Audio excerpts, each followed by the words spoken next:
Que va-t-il se passer à Notre-Dame-des-Landes? La trêve hivernale se termine ce soir. Le gouvernement a plusieurs fois prévenu qu'une fois cette échéance passée, il y aurait des expulsions.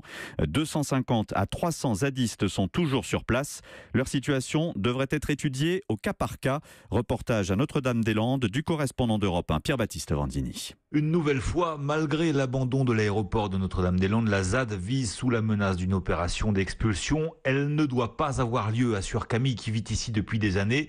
Depuis des mois, les habitants se préparent à l'après et sont d'accord pour discuter avec l'État. On a des propositions qu'on a commencé à présenter en fait aux institutions dans l'optique de garder un cadre global, garder cette dynamique collective qui est aussi beaucoup plus variée que uniquement de l'agricole.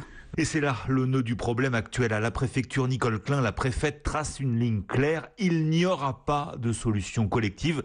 Tous ceux qui veulent rester le pourront dès lors qu'ils veulent s'installer officiellement, individuellement dans le domaine agricole. Les autres devront partir. Ceux qui ont besoin de temps auront ce temps.